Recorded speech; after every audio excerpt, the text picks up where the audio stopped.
Hi, I'm Marty Nemko. Analysis of Reverse-Discriminatory DEI, that is, diversity, equity, and inclusion. Society's mind molders, the schools, the colleges, and the media, have been largely taken over by the left. And core to leftist belief and policy is that we must redistribute yet more to have-not demographics, despite the top 1% already paying 40.4% of the income tax. By the way, I offer a citation for this and other such assertions in the text version of this on medium.com. Here is an analysis as to why reverse discrimination, DEI, is misguided. There is the opportunity cost. Every time a decision includes demographics rather than purely on merit, like the quality of the person's previous work, the perhaps surprisingly predictive SAT or GRE, and so on, a more meritorious person is rejected, thereby reducing the benefit that the rejected person could have provided to the school, the workplace, and indirectly to society. Another downside underconsidered of reverse discriminatory DEI are the side effects. People who are confident that they would have been hired if they were of the, quote, right demographic, pay a price themselves as well as does their family, their friends, society.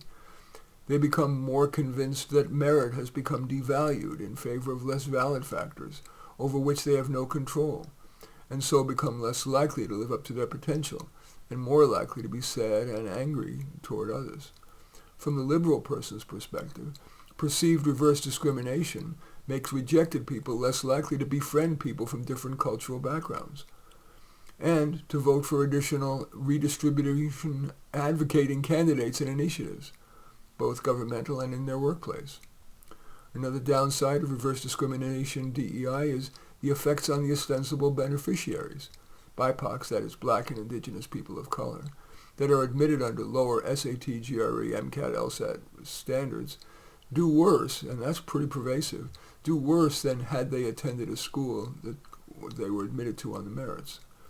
Although the data is harder to unearth, if only because companies would be loath to publicize it, it's only logical that when non-merit factors are used in hiring and promotion, less good accrues. Indeed, in the confidentiality of my office, a number of my Asian and white clients confirm the problem. One board member at a Fortune 100 company, she's a Latina as it were, said something like, government, the media, and activist employees and shareholders pressure us to hire BIPOCs, and we do, up and down the matrix. And to, quote, make our number, we must hire people of the right demographic, even if there are better candidates. And we can't fire those people without risking a lawsuit, so we often just shrug and put them where they'll do the least harm. That phrase is the one that most sticks out in my brain. That cannot make the ostensible beneficiaries or anyone else feel good. Reverse discrimination DEI reinforces stereotypes. When we interact with someone who we believe is not of quality, especially if they're, quote, of color, it tends to reinforce our perception that there are racial differences. Reverse discrimination makes that more likely. Another downside of reverse discrimination DEI is hypocrisy. Fierce politicians and activists for BIPOCs often don't practice what they preach. Few have the, quote, oppressed people that they claim to care so much about live with them, or if they have a choice, to send their children to schools at which they could bask in racial and socioeconomic diversity. They're more likely to choose an enclave. I was particularly amused when on my NPR San Francisco program I interviewed Peter Singer, eminent philosopher and the world's leading advocate for giving half your income to the poor. I asked if he did, and he admitted he didn't.